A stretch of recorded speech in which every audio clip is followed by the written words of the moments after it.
Exhausted but still holding on to hope there'll be more survivors. The death toll from this week's earthquake impacting Turkey and Syria surpasses 21,000. Here in Adana, the dead are still being pulled from the rubble and the survivors are now homeless. Aid has begun arriving in Syria, but the disaster is far from over. People are facing nightmares on top of nightmares. Also tonight, Volodymyr Zelensky's diplomatic mission. Was he able to convince European leaders to accept his demands?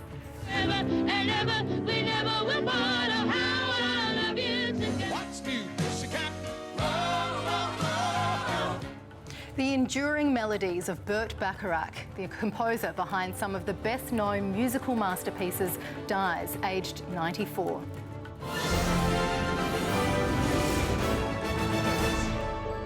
This is SBS World News with Virginia Langerberg. Good evening. The number of people now confirmed killed by the earthquakes in Turkey and Syria has exceeded 21,000.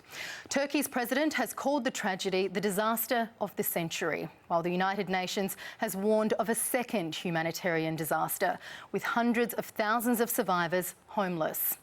Desperately needed aid is arriving. UN convoys have finally been able to cross into Syria's rebel-held areas. And the World Bank is sending Turkey $2 billion in earthquake relief funding. Shortly, we'll get the latest from our reporter Claudia Farhat in southern Turkey, but first to the moments of hope amid the despair. 4 days since disaster struck, these moments have become increasingly rare. Mashallah. But miracles are still happening. In Hatay province, 5-year-old Hazel is rescued from the ruins.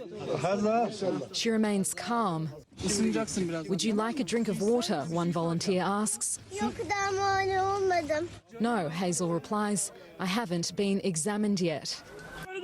Further south, a Syrian boy, Rami, is found alive after 80 hours. In Antakya, 10-year-old Halal survived 90 hours of horror. Each rescue mission, delicate, exhaustive. 6-year-old Basir cries from beneath the rubble. One volunteer holds his hand as the team digs for hours to finally get him out.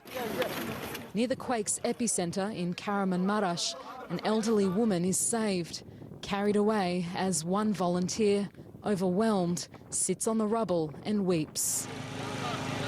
Turkey says it's too soon to abandon hope, but the window for survival is closing as families wait desperately, anxiously. Every now and then the rescue workers turn their machines off and ask this crowd to be totally silent. Then they call out, "Can anyone hear us?" hoping to get an answer from under the rubble. Even 4 days on, it's not totally in vain. Thailand has just received the phone call everyone here is waiting for. Ama çok şükür ikisinin yaralı olduğunu çıkarmışlar. Hangi hastanede olduğunu işte bulamıyoruz. İnşallah onları da bulacak, anneyle babayı da bulacaklar. İnşallah. Volunteers hand out supplies to the families still standing vigil, many of them now homeless too. Nurten's daughter was asleep in her bed when the first earthquake brought her entire building crashing down. Her 2 teenage granddaughters are now refusing to leave its ruins. Umudumuzu kesmeyeceğiz. Belki bir mucize olacak. İnşallah bir mucize olacak. İnşallah çıkacak. Kızımın, yani çocuklarının annesine çok ihtiyacı var. Çıkması lazım. Çıkması lazım onun, çıkması lazım. But hope is quickly giving way to anger. Turkey has been collecting earthquake tax for more than 20 years. It's raised more than $6.5 billion for disaster prevention.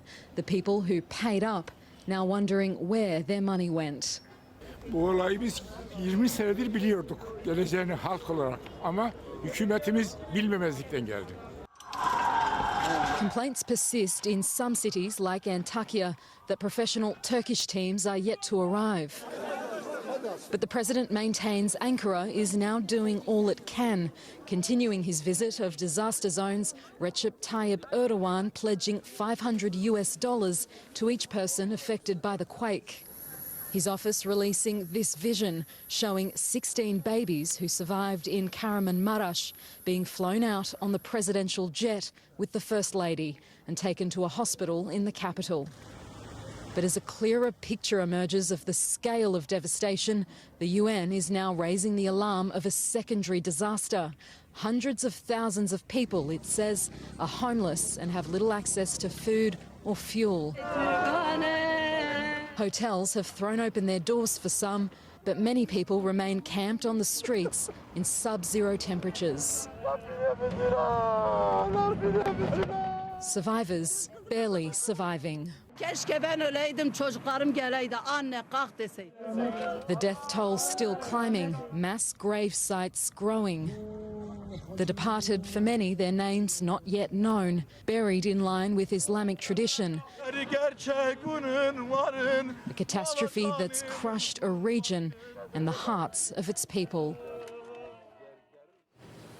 And Claudia Farhat joins us now from Adana. Claudia, what's happening where you are? Virginia, they're still searching for survivors here in Adana, but it's not going well. To give you an idea, this building behind me had about 80 people living in it when it collapsed. So far, they've only found 3 survivors and 45 dead. You can probably see many buildings around it that are still standing. They've all been completely evacuated because they sustained so much damage in the earthquakes that they're no longer structurally sound. We're told most of them will never be able to be repaired and will eventually have to be demolished. So this entire neighbourhood is now a ghost town. The people who once lived here are now camping in whatever shelters they can find around the city, in mosques, in car parks, and even on the grounds of old markets. And the conditions there are really dire. There's no toilets, no showers, they have no running water, and this freezing cold winter they have no heating either. So every few metres they're just lighting fires to try to stay warm. But in those enclosed shelters with very little ventilation, it doesn't take long for smoke to fill up the entire area and make it really difficult to breathe. So, Virginia, really challenging conditions people are now living in, and there's still no indication of when it will improve. Thank you, Claudia. Claudia Farhat there with the very latest reporting from Adana in southern Turkey. After days of delays, the first UN aid convoy has crossed into rebel-held northwest Syria, where it's estimated some 4 million people are in desperate need of help. The UN chief urging much more is needed in a country which was already struggling from an acute humanitarian crisis after almost 12 years of war. Dazed and confused, a young boy, Moaz, is extracted from the rubble.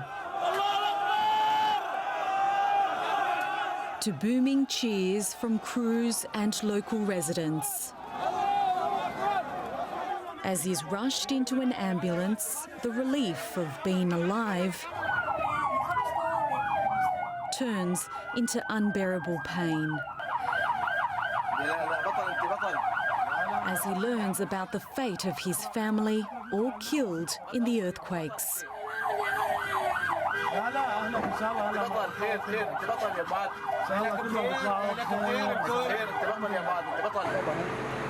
While rescue efforts push on, finding miracles like Moaz will become even more rare. For survivors such as Ibrahim and Kawin, there is a growing acceptance of the likely fate of missing loved ones. وهذا الكيس أنا حامله مشان هلق لإيطاليا وأخوي وابن أخوي الصغير ونسوانهم الاثنين لحتى نضمهم عم نضمهم بهالأكياس هاي. His trapped family members, he says, lies somewhere in the wreckage of his former home. 4 days on from the quake disaster, all he can do is look on and wait. The rebel-held northwest of Syria is in desperate need of aid. The sole delivery crossing in Bab al-Hawa, too damaged to function until now. Millions here live in abject poverty. These 6 trucks nowhere near enough. The Secretary-General, Antonio Guterres, appealing for more help. People are facing nightmare on top of nightmare. The earthquake struck at the humanitarian crisis in northwest Syria was already worsening, with needs at their highest level since conflict began.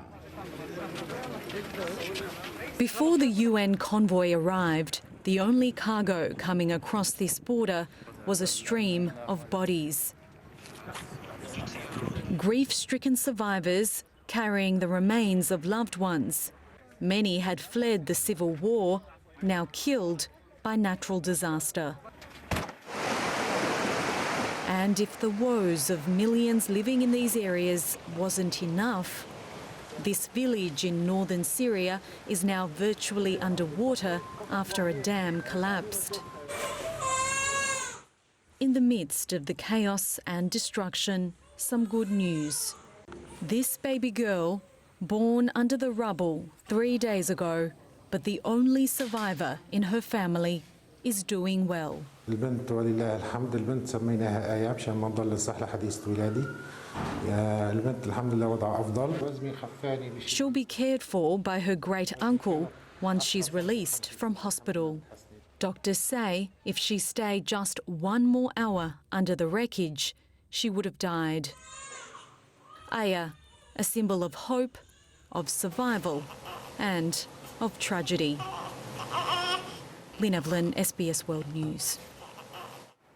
And our coverage of the earthquake disaster continues shortly, where Australians have sprung into action, sending aid, prayers and deploying to help with the rescue operation.